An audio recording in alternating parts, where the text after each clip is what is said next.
All right, welcome back to the Liz Wheeler Show. I'm your host, Liz Wheeler. Before we get into the meat of the show today, would you do me a favor and subscribe to the show? Just pick up your cell phone, click on that Spotify app, search the Liz Wheeler Show, and hit subscribe. And if you would be so kind to leave us a 5-star review while you're there, I would be most appreciative. I know a lot of you have been doing this, and I am watching all of the subscription numbers tick up, and I really appreciate it. So if you could, just subscribe before we get started today.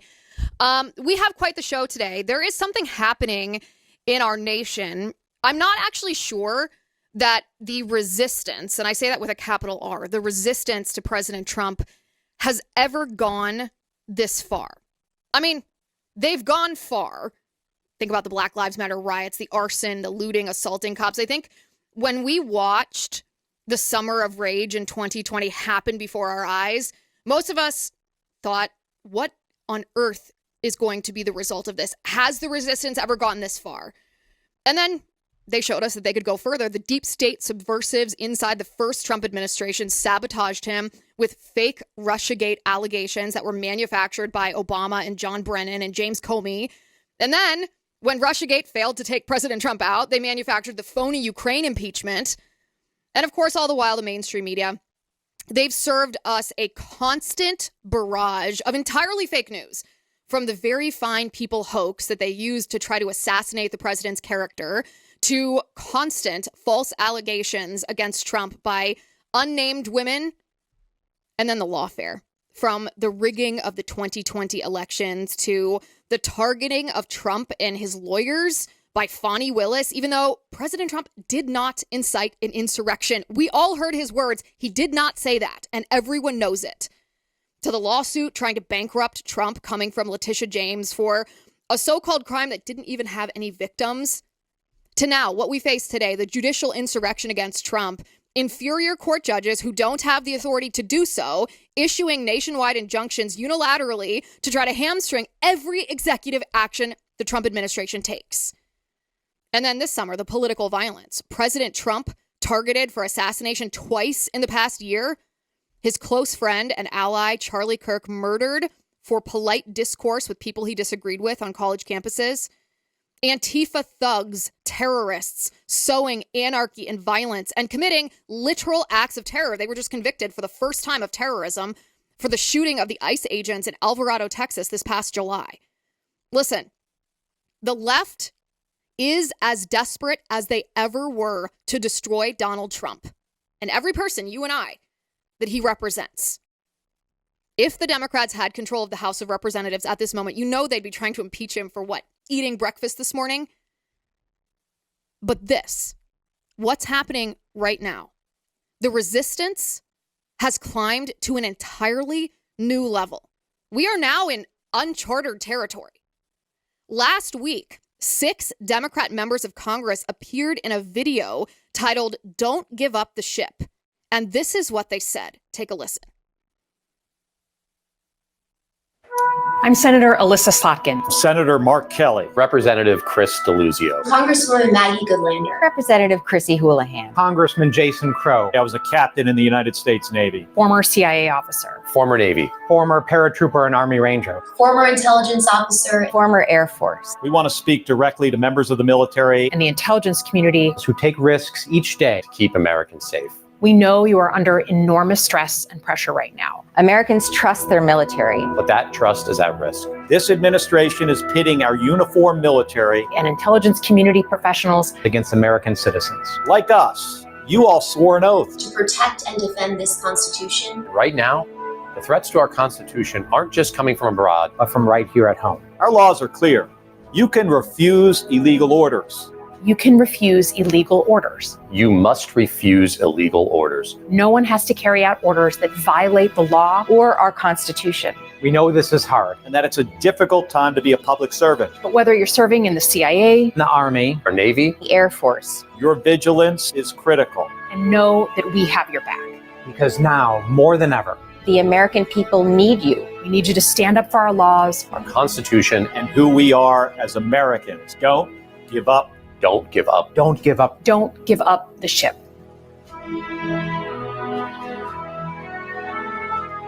All right, with me now is host of Human Events Daily. He's a former naval officer himself, Jack Posobiec.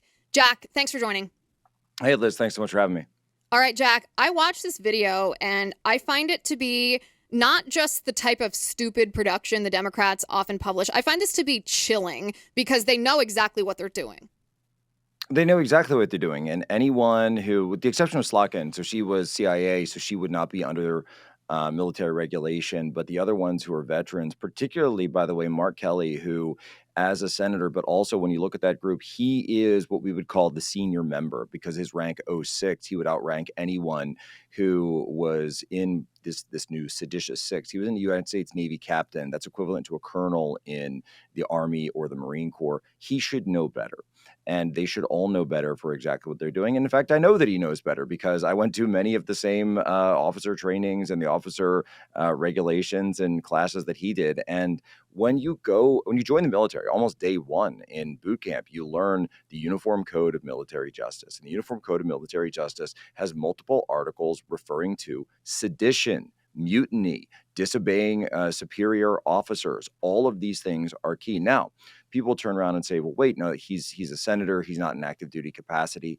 Au contraire, because anyone who is a retired member of the armed forces, if you're receiving that pension from the Pentagon, from the Department of War, you are also, as we all know, because we're taught this day one, you are still subject to the Uniform Code of Military Justice, the UCMJ. You are subject to that if you're taking the money. Well, Kelly himself is subject to it because he has been taking the money, and he knew going into this, he knew exactly what those restrictions were and what those standards were. And if anyone else did something like this in a private capacity, they would absolutely be placed under investigation and be court-martialed.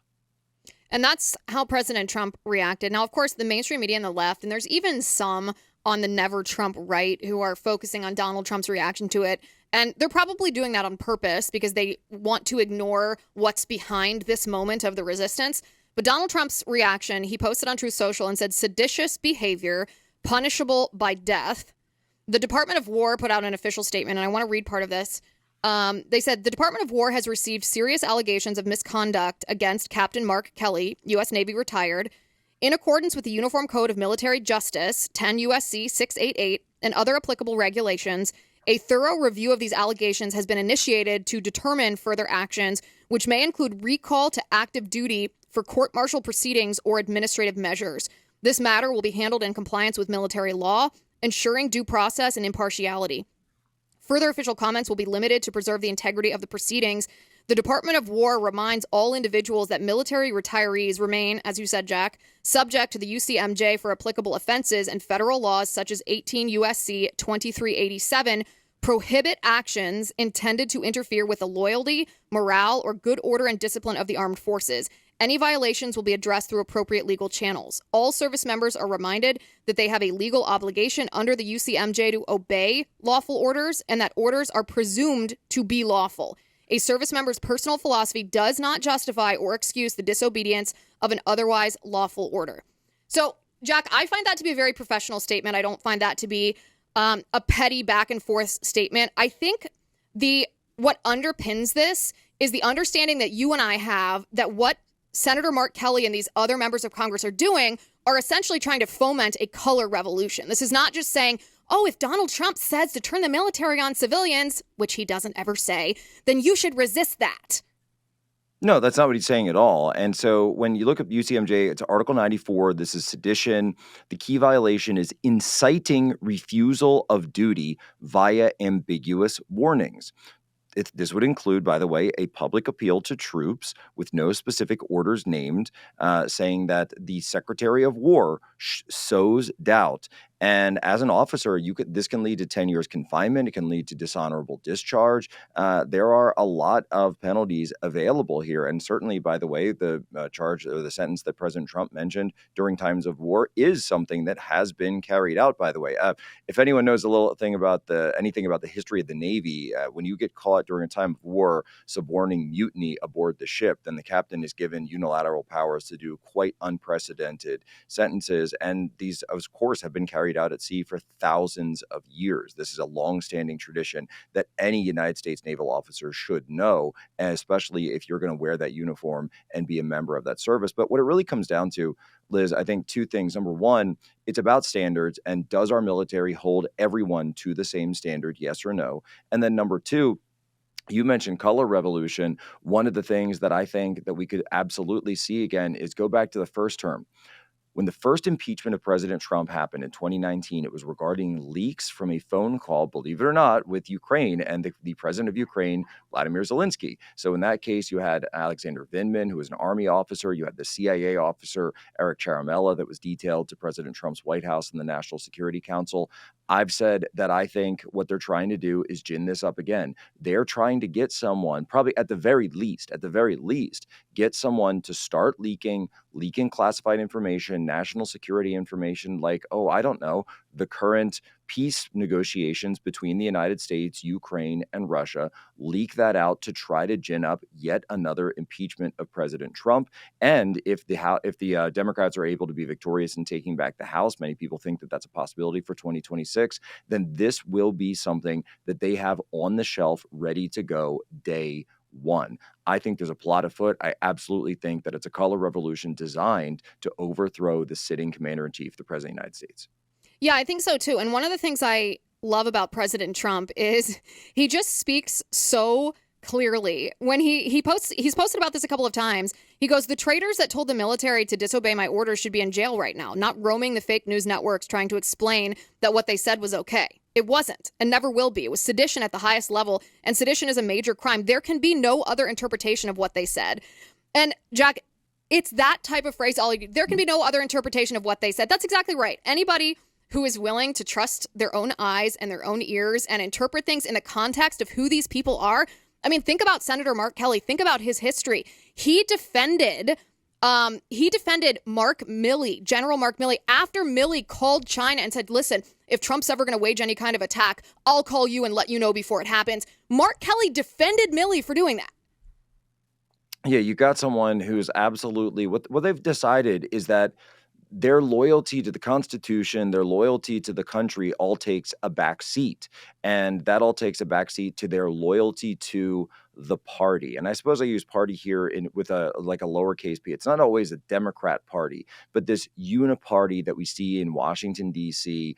People call it the deep state. People call it the bureaucracy. People call it many things, the system. But that's clearly what's going on here, is that they don't think President Trump is a legitimate president. It doesn't matter how many states he wins. It doesn't matter him winning the popular vote. They don't care because he's against the system. So the system must be against them. This is the same system that throws out court cases if you bring them against apparatchiks of the system like a Jim Comey or a Letitia James like we just saw in Virginia. They will protect their own. So that's what Mark Kelly is doing because he knows that he'll be able to keep getting rich off of all his Chinese investments, and no one's ever going to investigate him for any of that stuff. Yeah, his spy balloon business. Right, the spy balloon business, exactly. And no one's ever going to come after him, but as long as he stays loyal, as long as he shows his loyalty to those that are the real power structure in Washington, D.C.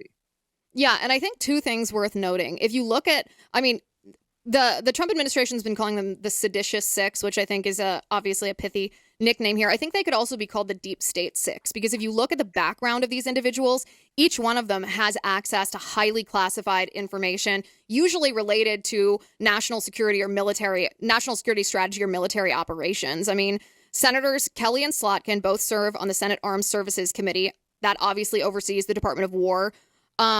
Representatives Crow, DeLuzio, Goodlander, and Houlihan, they're members of the House Armed Services Committee. They have similar oversight responsibility. And then Representatives Crow and Houlihan also sit on the House Permanent Select Committee on Intelligence. So they are overseeing the intel community. All of these people are seeing classified information all the time. They are almost exactly the type. You mentioned Alexander Vindman. That's what they remind me of, because they're almost exactly that type of individual. And yet we had Senator Slotkin go on ABC News this weekend. And again, this is just a demonstration of how subversive and how crafty these people are. And when she was pressed about, well, what illegal orders are you referring to, since you made an entire video warning military members that they don't have to obey illegal orders, what is this about? And Slotkin said, there's been no illegal orders that she knows about. Take a look at this. Let's talk right now. Do you believe President Trump has issued any illegal orders? To my knowledge, I am not aware of things that are illegal, but certainly there are some legal gymnastics that are going on with these Caribbean strikes and everything related to Venezuela. Let's talk right now. Okay, analyze that for me, Jack. Is this a foreign policy beef that they have with President Trump? Is this just something, as you said, that they're building this case so that if and when they might take back Congress in the midterms, they have all of this built and then they have the voting power to carry it out? What is this?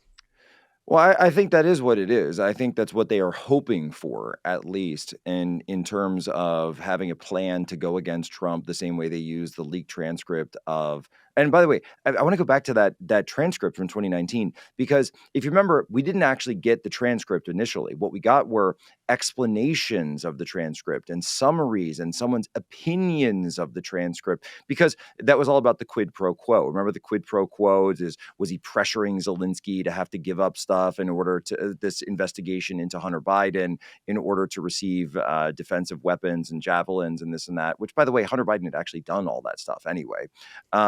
But what was so interesting is that when the actual transcript came out, there was no information in there that described anything that President Trump was being accused of at the time. So they just want something that they can point to quote unquote get Trump. And you get these like Rachel Maddow, wine mom, true crime junkies who, still think that there's something they can do to just get him. We just got to get him. So certainly and they form, by the way, the core cadre of today's Democrat Party. So there certainly is an appetite for this. And there just simply, what there hasn't been is a supply. There's been a supply problem, though there's a lot of demand. Unfortunately, though, what's really happening, and she mentioned Venezuela, look, we've got an entire United States Navy carrier strike group and all the associated ships, submarines, planes, the air wing, the aircraft carrier, which has 5,000 American souls, men and women on it right now, that they're in harm's way. All right. And not to get into the policy and exactly what's going on there, but they are there and they are in harm's way right now. And so you've got these senators, these congressmen that are playing games with the lives of our armed forces members while they are sitting in harm's way right now. Something could happen. Imagine Maduro comes out and Potato. Yeah, exactly. Imagine he comes out and starts agreeing with them, or he takes something that they've said as a cause of war and causes belli and says, well, this guy's out of control, so I've got to act to defend myself. Now suddenly, look, I mean, they just said that their army is being run by a rogue secretary of war, so I've got to take actions to defend Venezuela. I'm going to open fire on this aircraft carrier. I'm going to open fire. I mean, they haven't even considered the basic implications of escalation that could happen here. Yeah, I think that's right. I think there's also an element. I saw a picture, and we can show this on the screen. I saw a picture of Senator Mark Kelly with Alex Soros, who, of course, is the son of George Soros, who has taken over the political apparatus that George Soros built. Soros, of course, built this apparatus on the idea of quote-unquote open societies, which is open borders, destruction of sovereignty in order to destroy culture, because he doesn't like our Christian culture.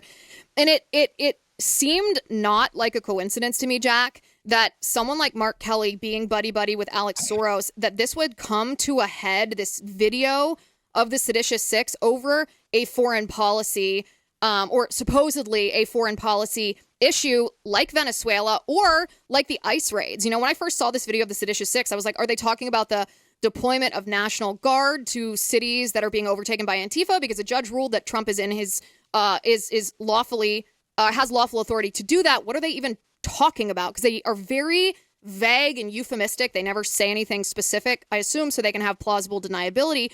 But it made me wonder when I saw the picture of Kelly with Alex Soros, if this does have something to do with just the basic defense of our borders, the basic defense against the cartels who've been trafficking, human trafficking, drug trafficking, just trafficking so much destruction into our nation that it is an existential threat to our well-being. And it made me wonder if that was part of what motivated them to do this video now.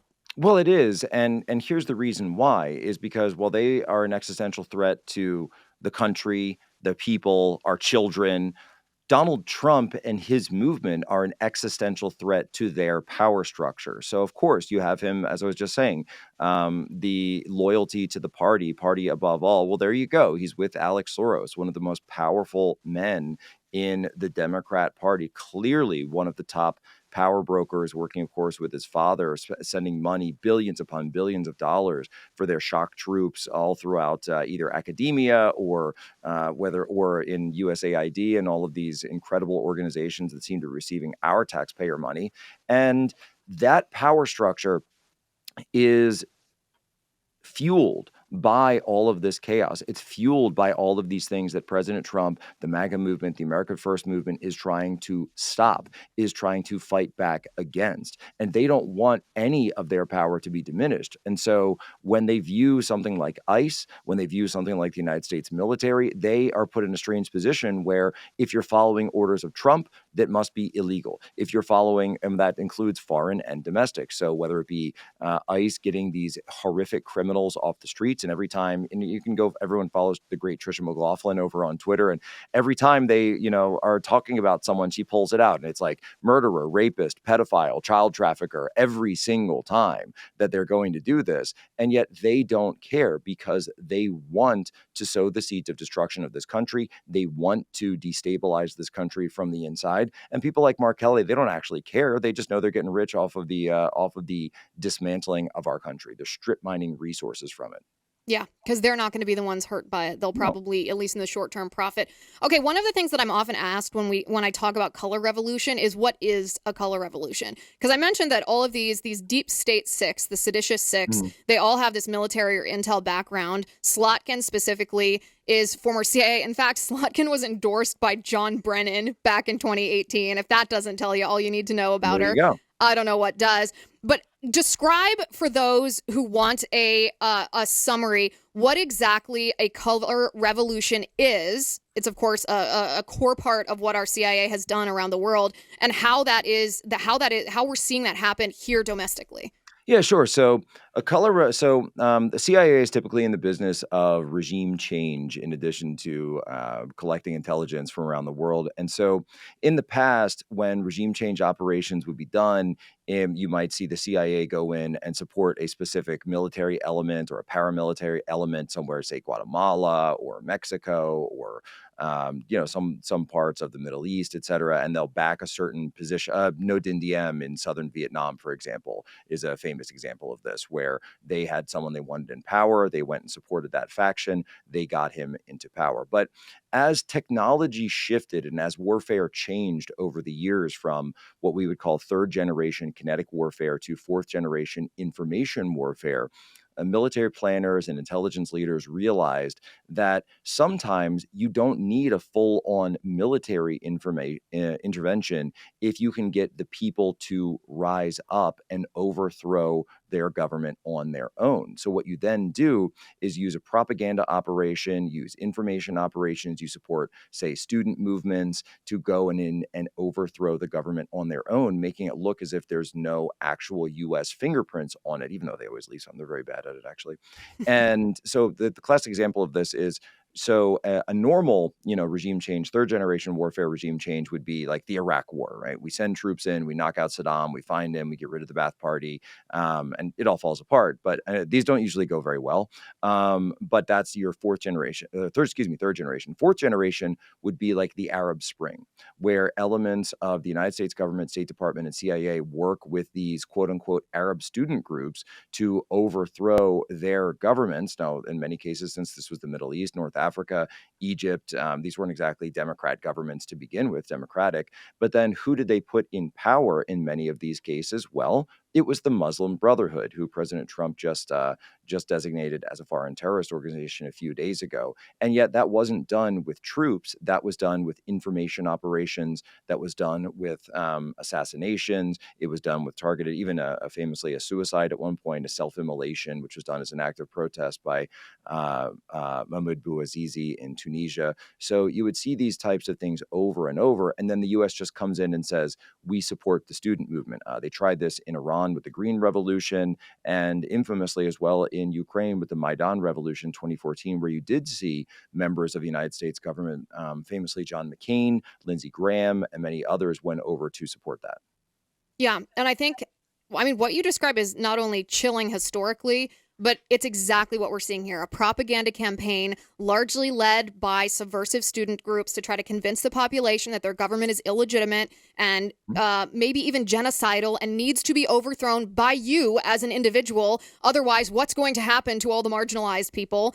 And it's done. It's run, this campaign. It's essentially a psyop, really. The psyop is, it comes from the bowels of the intel community. These very people who are in this video. Jack, I know that you have to go live here in about 2 minutes, so I'm going to let you go. But thank you for being here. Thank you for that explanation. And I really think this moment is a new moment in the resistance. We've seen a lot of bad things from the resistance, from Black Lives Matter to Antifa to assassination attempts to mainstream media propaganda to all the lawfare. But this is a whole new level. And I want people to understand that. I want people to understand how significant this move forward for the resistance is. It's not just a dumb video on social media where they're being disrespectful of Trump. This is the next step in actually getting people to commit mass violence against the Trump administration. Well, that's exactly right. And and thank you for having me on. And I also wanted to say thank you. And I suppose we could announce that you and I have put together a special that's going to be running over this Thanksgiving break, talking about a radicalized individual that did take up arms against a member of the conservative movement. And that's Tyler Robinson, the 1 hour special inside the twisted world of Tyler Robinson and Lance Twiggs. And that's going to be running later this week. Yeah, I highly encourage everyone to check it out. It's chilling. It's a must watch. Jack, thank you so much. God bless, Liz. Happy Thanksgiving, by the way, to you and the fam. Happy Thanksgiving to you too. Take care. All right, guys. FBI Director Kash Patel did an interview with independent journalist Catherine Herridge. And if you haven't watched it, I highly recommend that you do watch it. But Kash Patel said during this interview, or he was asked and gave a different answer than he's given in the past about the Epstein investigation. I want to show you this video in just a second because I have some thoughts on this video. I feel like the defining theme of all of the Epstein coverage from the beginning of this year until now is just constant changing narratives from every single party who is involved in it. Constant contradictions. I want to show you this video in just a second, but first I want to give a huge thank you to today's sponsor, All Family Pharmacy. The Black Friday buy one, get one sale is here at All Family Pharmacy, and it's one of the most practical, common sense offers that you will see all season.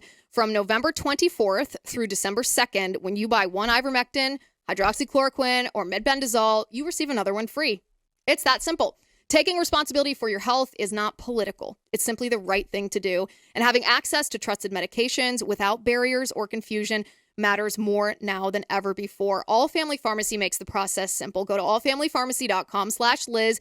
You place your order online and a licensed physician reviews it. Once approved, your medication ships directly to your door with privacy and reliability. This Black Friday event lasts only 1 week and the supplies are limited. When the inventory is gone, the deal is also gone. If you value preparation, clarity, and freedom to make informed choices, then you will visit allfamilypharmacy.com/Liz before December 2nd and secure your Black Friday buy one, get one deal. Highly recommend it. Partner with them because I value medical freedom and I know you do too. Okay, FBI Director Kash Patel did another interview this time with independent journalist Catherine Herridge, who is a fantastic journalist. She is one of the good ones. And she asked Kash Patel about the Epstein investigation in the wake, of course, of, we'll just go back to July here. We're not going to go all the way back to February. But in July, of course, there was a leaked memo from the Department of Justice, from Kash Patel's boss, Pam Bondi, leaked to Axios, in which the Department of Justice said, okay, guys, we told you were going to get all the Epstein files, but you're not. Now you're not going to. And please ask no more questions about any of Epstein's associates. We don't see any evidence of any foul play, any evidence that he blackmailed anybody. And even though we have, 50,000 documents, you're never going to see a single one of them. Goodbye. That was in July, of course. Fast forward to August, the some members of the House of Representatives sent a subpoena to the Epstein estate. That is, of course, the belongings, the possessions of the now deceased Jeffrey Epstein. The House of Representatives sent that subpoena to the Epstein estate, and the Epstein estate did comply with at least part of that subpoena. I don't know the full breadth of the subpoena, but we know that the Epstein estate has given the House of Representatives emails from Jeffrey Epstein's inbox to Jeffrey Epstein and from Jeffrey Epstein. We talked about those on the show last week. We talked about the Democrats, of course, in the House of Representatives tried to selectively cherry pick 1 or 2 or 3 emails, which they portrayed out of context in order to try to get you to think that Trump had done something wrong, because they're so obsessed with the idea that Trump is associated with Epstein's crimes, even though he's not. He's not. There's no evidence that he is. In fact, there's evidence that of the opposite, that Trump was the one that turned Epstein in, and Trump was one of the only ones cooperating with law enforcement. So after the Democrats staged that little propaganda effort, the House Republicans released the entire batch of emails, Epstein emails, that the Epstein estate had given them. And my first reaction to this, of course, and I told you this last week, was, wait a second, where are these Epstein emails even coming from? How come the Department of Justice told us there were no other relevant emails when clearly these are relevant to the investigation and to knowing who Epstein talked to and about what? And the Department of Justice apparently had not issued any similar subpoenas to the Epstein estate. Well, in the wake of the new revelations that were in these Epstein emails, that the Democrats, specifically elected Democrats like Hakeem Jeffries, for example, asked Epstein for a donation after Epstein had been convicted of abusing underage girls, a connection you wouldn't think the Democrats would really want out in the open, right? Well, Kash Patel was asked by Catherine Herridge about this ongoing investigation, and his answer was very different than the last answer that we heard from the FBI and the Department of Justice about the ongoing investigation. We were told it was closed, but now apparently, who's to say? This is Kash Patel. On the Epstein files. The Epstein Files Transparency Act has a very tight deadline, 30 days to produce unclassified records. Will the FBI meet the 30-day deadline? Well, we are working with our partners at the Department of Justice to produce, as we've always committed to producing, what we can lawfully, legally produce. And we will continue to meet those metrics, reminding the public that there are court orders in place, protective orders, and orders to seal in place that legally prohibit the disclosure of information related to any investigation when there's a court order of that fashion. So we're working with DOJ to say if we can produce anything more. As FBI Director, will you commit to as few blacked out sections or redactions as possible? We always do. We have in our productions to Congress, which have been historic to this year, and we'll treat every matter in the same fashion while also upholding always victims' rights. Victims' rights in any case, whether it's President Trump's case, this case, or any case, the victims' rights statutes are preeminent, and we will protect those victims at all costs. President Trump told your boss, Attorney General Pam Bondi, to look into the relationship between Jeffrey Epstein and Democrats, including former President Bill Clinton. Is the probe limited to Democrats, or will you follow the facts wherever they lead? We'll just follow the facts. It's pretty simple for this FBI. This administration campaigned on releasing the Epstein files. What do you say to Americans who are skeptical that there will be actual justice under a Trump administration? Look at the work of this FBI. To date, in the 9 months that I've been on this job, we've arrested 30,000 people, 25,000 of which have been violent felons. That is double increase from year to date from the same time period last year. We have taken on our priorities in counter-espionage work to an increase of 35% more arrests year to date alone. On the drug front, we've seized 1,900 kilograms of fentanyl. That is a 35% increase from year to date last year. That's just the work of this FBI. We found 5,400 and identified 5,400 children, missing children. That is a 17% increase from this time, same time period last year. These are just a few examples of how committed we are to working the criminal cases for the American people so everyone gets treated the same. So more charges are possible in the Epstein case? Based on the new referral, we'll take a look at that and see what evidence comes. But there's an important distinction. The information that the government possesses versus the information that the Epstein estate possesses. Those are two separate boxes of information. And the Epstein estate has not been willing to share information with the U.S. government. And so even though we've requested them to do so. I wonder what that means, though. When he said the Epstein estate has not been willing to share their information with the government, even though we've requested that they do so. Well, did you just ask? Did you just send a text message or a letter or pick up the phone and just say, hey, would you show me all the dirt on Jeffrey Epstein that you own? Or did they send a subpoena? Did they send an investigative subpoena that the Epstein estate has a legal obligation to comply with? I would love to know the answer to that question. Listen, I think Kash Patel has done a good job in his crime stopping, as a crime stopper, in his crime stopping capacity. The FBI actually has essentially two functions. They serve as crime stoppers, and then they serve as an investigative body. And as a crime stopper, I think it's fair to say that Kash Patel, I mean, you heard some of the statistics that he rattled off there. That is impressive, and I do appreciate that he's focused on bringing those people to justice, catching them, stopping them from committing crimes. But I think it's a very different function of the FBI to go back and unravel plots or crimes, these complicated criminal endeavors that have already been carried out. I haven't seen from the Kash Patel FBI a satisfactory record on that. I'm talking about January 6th. I'm talking about the pipe bomber. I'm talking about investigating, Fauci and his ilk over the funding of the Wuhan Institute of Virology and lying to Congress. I'm talking about, of course, the Epstein stuff, when you want the Whitmer Fednapping, all of these different, you could call them deep state plots against the American people. Even FBI agents themselves who targeted journalists from Project Veritas or Catholics because they're Catholic, or parents because they didn't want their children indoctrinated with critical race theory and trans ideology in public school. I haven't pro-lifers for praying outside of abortion clinics. I mean, you name it, you're probably on that list, or at least a characteristic that you embody as a Christian, as a conservative. You probably share with people who were targeted because of that characteristic that you share.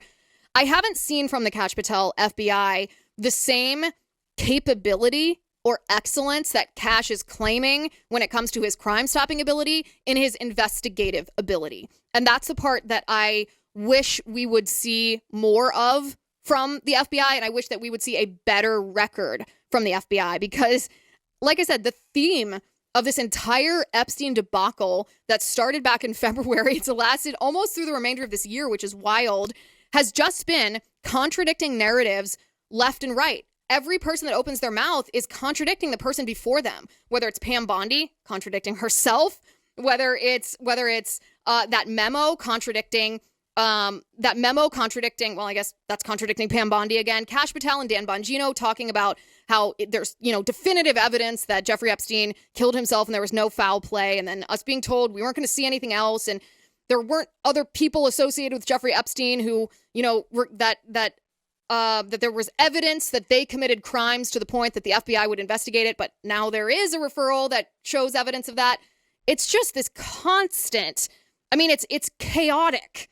This constant chaos from the Department of Justice and FBI when it comes to the Epstein investigation. And what I want to do now is I want to read you a thread from a journalist. She's a journalist at the Miami Herald, and she is actually one of the journalists who was at the forefront of the investigation that led to the initial arrest of Jeffrey Epstein and Ghislaine Maxwell. She's kind of an expert on Jeffrey Epstein and Ghislaine Maxwell, and she wrote a thread that I thought was fascinating, and I think you will too.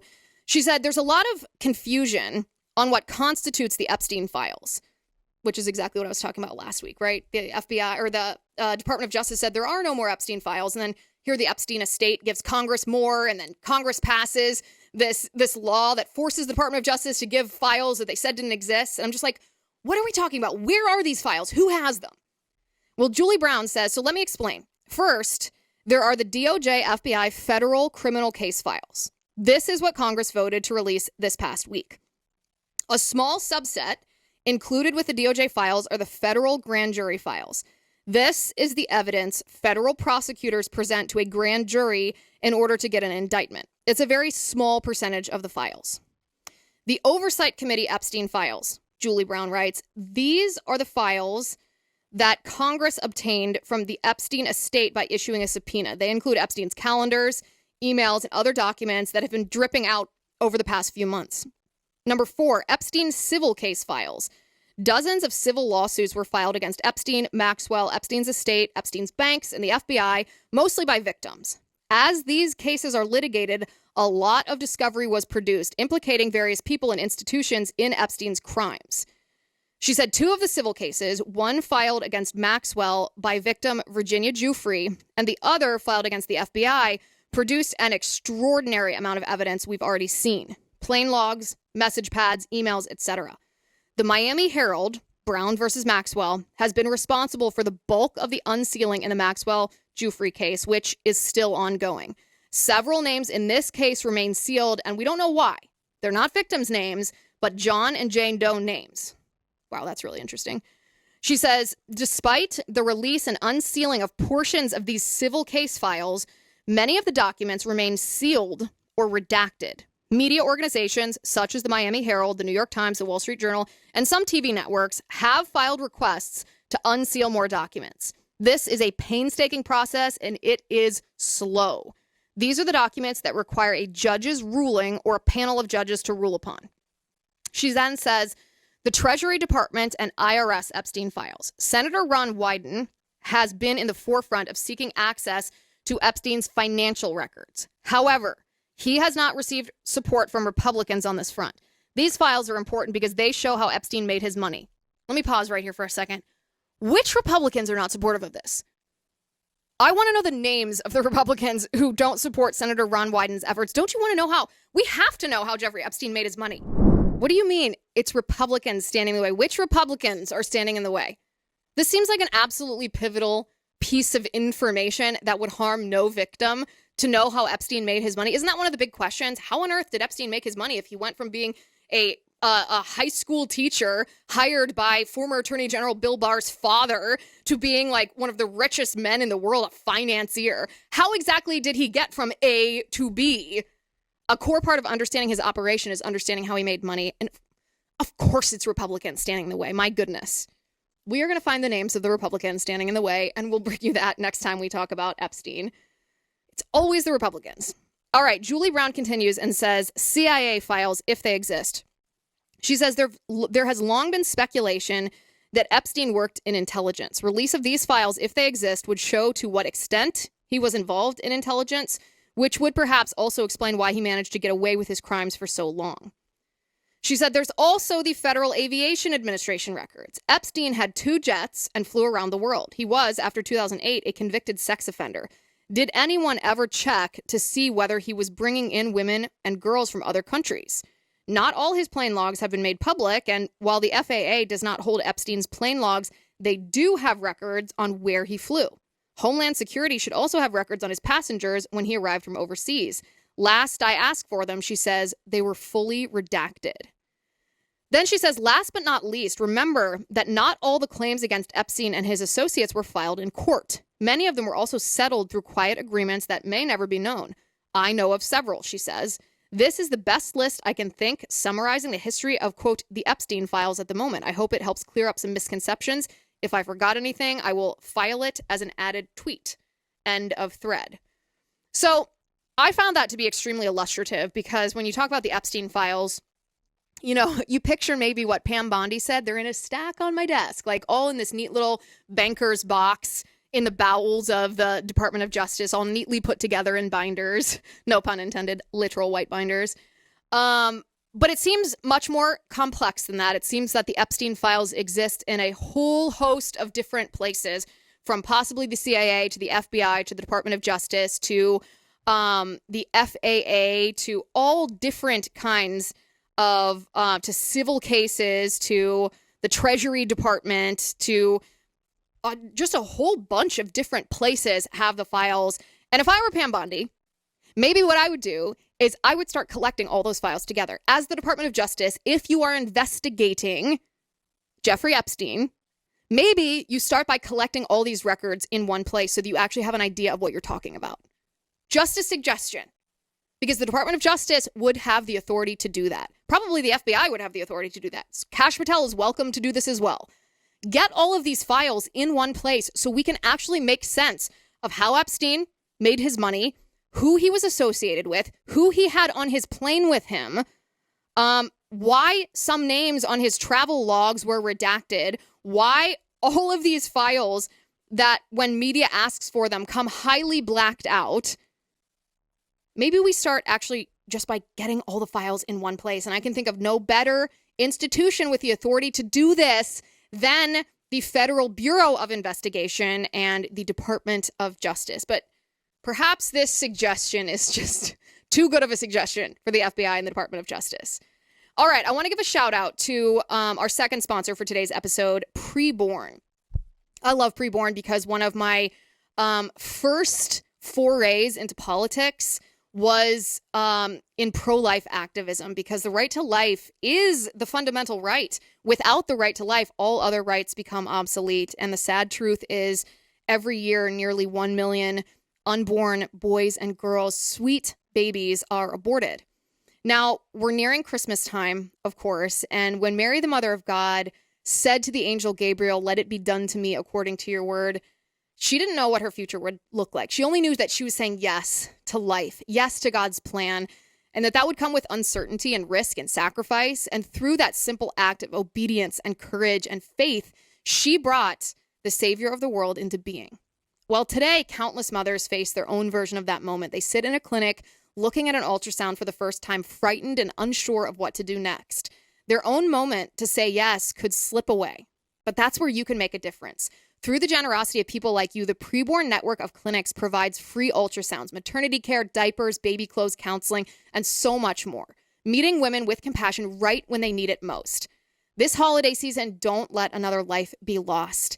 The hope for hurting mothers, be the hope for hurting mothers and at-risk babies. Just say yes to life today. You know, when a mother looks at that ultrasound screen and sees her unborn baby for the first time, she is more than likely to choose life for her child, even if she was abortion-minded to begin with. Your donation, paying for that ultrasound for her, could make the difference between life and death for that child.